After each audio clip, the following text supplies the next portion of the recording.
Alors, salam alaikum wa rahmatullahi wa barakatuh, ayyuhal mu'minun. Alors, bienvenue à vous. Donc, dans cette vidéo, dans cette vidéo, je voulais répondre à ceux qui disent que le Coran est un plagiat de la Bible.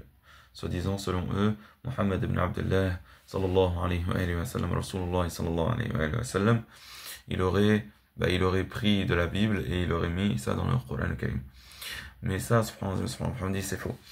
C'est faux. La vérité, c'est que l'évangile descendu sur Jésus, c'est un livre d'Allah subhanahu wa ta'ala. Et le Coran descendu sur Muhammad sallallahu alayhi wa sallam, ça vient d'Allah azza wa jal aussi, subhanahu wa ta'ala. Et l'évangile actuel, il peut y avoir des vraies choses. Mais il y a aussi des choses qui ont été ajoutées, ou des choses qui ont été falsifiées, ou des choses qui ont été cachées. Et le Coran Karim, voilà, il est venu montrer beaucoup de choses que les gens du livre avaient cachées. Et donc il peut y avoir des similitudes. Entre ce qu'il y a dans l'évangile actuel et dans le Coran, puisqu'il peut y avoir des choses vraies dans l'évangile. Vous comprenez?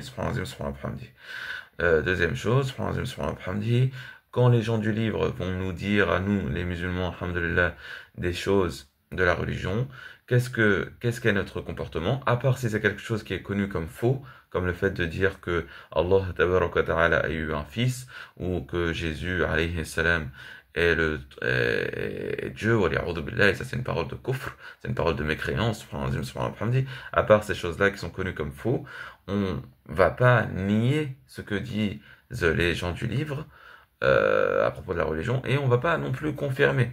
Allah est mieux savant, et on n'est pas dans le besoin d'avoir ce que les gens disent de la religion. On a déjà notre Coran, alhamdulillah, qui est un livre qui précise toute chose. On a la sunna du messager, sallallahu alayhi wa sallam.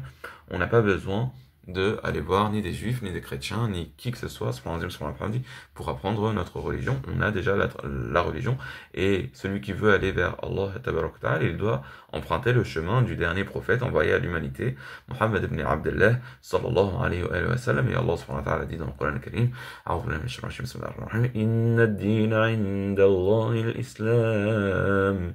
La religion chez Allah subhanahu wa ta'ala, c'est l'islam. Donc voilà pour cette réponse à ceux qui disent que le Coran serait le plagiat de la Bible. Alhamdulillah, Rabbil Alamin.